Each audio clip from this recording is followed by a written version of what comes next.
she's not quite ready yet. Let's keep it going. I'm then. ready. Can you hear me? There you are. We got her. Oh, well, it's so great. We didn't see you pop up right away. Laura, great to have you this morning. I wanted to start with this breaking news overnight that it appears, and there you are. You popped up for us. It's so great to see you.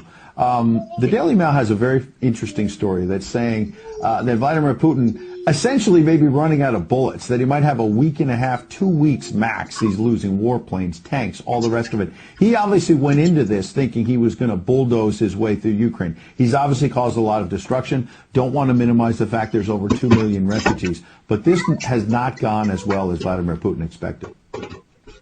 I don't buy it for a second, Ed, I'll be honest with you. I really think that there's so much misinformation. We've never really seen anything like it. I mean, I've been covering wars now for 35 years, and I have never seen people with their nails done in the Ukrainian flag, right? I mean, we're being corralled into this box where we either have to hate Vladimir Putin and believe everything evil that's said about him and love Ukraine, and there's no in between. And that reminds me a lot of you're either, a white supremacist, or you go with the Democrat narrative on everything under the sun. So Vladimir Putin knew exactly what he was doing when he went into Ukraine. The Russian military isn't perfect. They, for example, I've spoken to multiple defense specialists and intelligence specialists from a Defense Intelligence Agency who've studied the Russian military for years. They do have a difficulty mounting complex air operations because they do very little training hours in comparison to, for example, the United States air assets, right, our fighter jet pilots. But Russia is not struggling. What Russia has done from the very beginning has been very strategic. They didn't go straight to Kiev. They went to all those bioweapons laboratories that are scattered all over the country. Some of them they built, so they know where they are. They've known where they are since the Soviet Union, because under the Defense Threat Reduction Program, we went in after the fall of the Soviet Union and supposedly turned those facilities from bioweapons labs into public health labs. Although, these days it's hard to believe anything that our leaders tell us, because they've lied about COVID, they lied about Russia collusion, they lied about the Ukraine impeachment trial, and there's so much more going on in Ukraine that nobody is talking about. You see such dishonesty when it comes to the history of Ukraine. You see dishonesty when it comes to the Azov Battalion, which is funded by the U.S. and NATO. I mean, you can find pictures of them online holding up the NATO flag and the swastika at the same time. Their own emblem contains the black sun of the occult, which was a Nazi SS emblem. And it also contains the sideways, lightning insignia of the SS. I mean, this is on throughout the Ukrainian military. You can see that black sun of the occult on their body armor, even on the female soldiers who are paraded in front of the world as being, such an example of Ukraine's independence and spirit and nobility. Even they are wearing the black sun of the occult. And, the White House wants you to believe, well, this doesn't matter, it's just a small number of troops. It's not true. The Azov Battalion has been murdering its way through eastern Ukraine. Yeah. We don't want to admit this. This was why Crimea voted for independence. This is why Crimea wanted to be with Russia. Because we in the media, in the Western media and in the West, won't acknowledge the reality of what's gone on. Western Ukraine backed the Nazis. It was a headquarters for the Nazi SS. The CIA under Alan Dulles actually gave immunity from prosecution to the Nazis of Ukraine from the Nuremberg trials. So there's a long history of the United States and our intelligence agencies funding and arming Nazis in Ukraine. These are not like new neo-Nazi groups that sprung up. These are the actual Nazis from the Second World War, who, if you go back to the Nuremberg trials, said that they were planning for a 1,000-year Reich. And so you have to really wonder, as you look at this, when you know that the CIA sponsored the color revolution in Ukraine in 2013 and 14, that they selected Ukraine's leaders, go to Victoria Nuland's leaked phone conversation where she and the U.S. ambassador are deciding who can lead Ukraine. I mean, there's as much interference here as you could possibly imagine before you even get to Hunter Biden, Nancy Pelosi, John Kerry, and Mitt Romney, and all of their children who are employed, who earn millions from Ukrainian gas companies. Yeah, you are pointing, pardon me, to a real credibility crisis for our leaders. I want to let Karen Turk jump in. Yeah, I wanted to bring up the fact that President Zelensky is Jewish, and I don't know exactly how this factors in, but there's some very interesting points in what you're saying. And looking at this, you could think it's political theatrics. You made a very good point at the beginning that you think that Putin is in control. And I actually want to play something that Jen Psaki said, because it seems that the White House is actually echoing that sentiment. Watch this. Well, the end game is really a question for President Putin. We have completely crushed his economy. We have provided military assistance, humanitarian assistance to the Ukrainians, enabling them to fight back for far longer than the Russian leadership anticipated.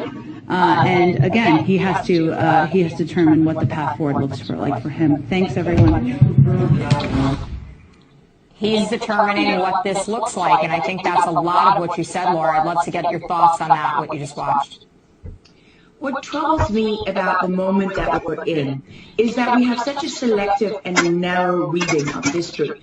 President Zelensky may be Jewish, but he's not the only one in this who suffered during the Second World War, whose ancestors suffered, right? I mean, look at Putin. How many relatives did he lose in the siege of St. Petersburg? People don't know their history. They don't know what made Vladimir Putin. And I'm not defending him. I don't need to defend Vladimir Putin. My job as a journalist is to try to understand what is the truth here. I don't like being lied to. And we're being lied to on an epic scale. When we're told your only choice is you have to be 100% with Zelensky, who's a puppet, who you can find on the internet in black stilettos and leather pants, with shirtless, doing a spoof Dancing with the Stars kind of entertainment video. That's a mock of a Ukrainian group that does this kind of satanic, occult type of music video. And I mean, Zelensky was selected, like so many of our leaders.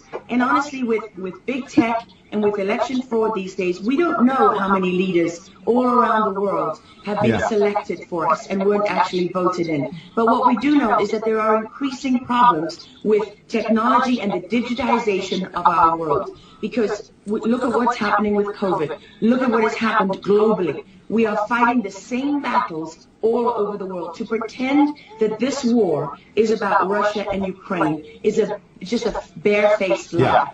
If Putin has been warning for 15 years that he is not going to stand by while the globalists take over the world, build bioweapons facilities and whatever else they're doing in Ukraine, Ukrainian oligarchs. Ukraine has been a center of money laundering for, many of the leaders in this country. For how long? Billions of US dollars have been laundered through Ukraine, and we say nothing about it. These are our tax dollars. I mean, before the impeachment trial, have you ever heard of anyone in the United States, us bringing in foreign governments to the White House for anti-corruption training? I mean, does nobody question these things? Why do we not question them? We have an idiot like Lieutenant Colonel Winnig, who goes at the impeachment trial and sits there as a lieutenant colonel. He didn't even make colonel. And he's telling the President of the United States what his policy should be. You have a traitor in the form of Maria Yovanovitch, who was Obama's ambassador, who's telling Ukrainian government officials, don't listen to the will of the American people. Don't listen to the election results. We are the true leaders of America. I mean, and then people object when the woman isn't even fired. She's given a cushy job for life at Georgetown University at the expense of the U.S. taxpayer. And we're told that the President of the United States cannot say to his foreign counterparts, that we want you to look into something. But Joe Biden, he can withhold as much aid as he wants to. I mean, there's so much hypocrisy and dishonesty here, and Ukraine is at the center of it all. Go back to Russia collusion. Go to Alexandra Chalupa. Go to Eric Karamella, the whistleblower who went to work for Adam Schiff, who wasn't really a whistleblower, and all those corrupt people in the deep state. And you know what?